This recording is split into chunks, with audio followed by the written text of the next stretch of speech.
It could be one of two arms, the early one or the later one. Here we can see the two arms closer up. The earlier arm is normally marked 20 Newton meters and the later arm has wider links, as can be seen by the arrows. If you've got the later one, continue watching. If you've got the earlier one, click the link. But first we're going to push the old bearing out. We're using a socket and a piece of wood supporting the arm with a slot cut out of it.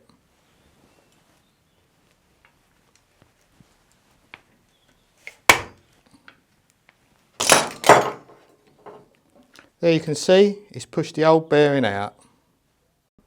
We're going to remove the outer race first. You need to clamp it in a vise, put a cloth over there to protect your eyes.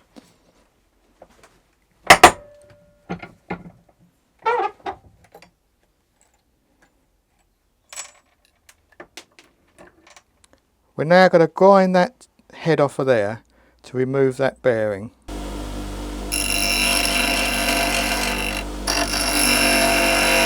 As you can see, we've ground a flat on either side and the rivet off. If you don't have a bench grinder, you can use a drill or a Dremel with a grindstone. We can now clamp the bearing in the vise to remove it. If you want to replace the bearing this end and the cage is not already broken, you'll need to break it. The best way to do this is with a drill. Just drill a couple of holes through and break the cage. We've broke the cage. We now need to remove the outer race. We'll show you how to do this with a 5p piece. Using a hacksaw, cut 3/4 of the way across the corner. We now screw a self-tapping screw into the slot. This makes the 5p expand into the bearing groove, allowing us to push the bearing out with a socket. Using a vise, the old bearing is easily pushed out.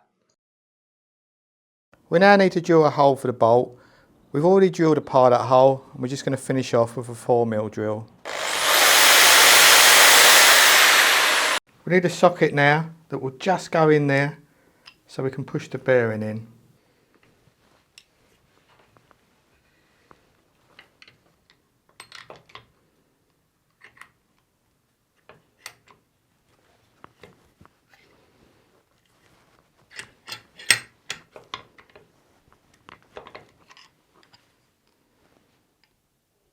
If the bearing goes in really easy, I would recommend getting a centre punch, just pinning a little mark on each one just to hold it tighter.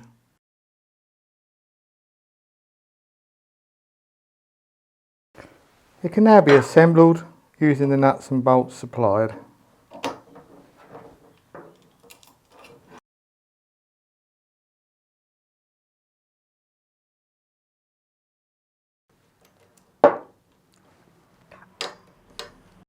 There we have a fully repaired arm.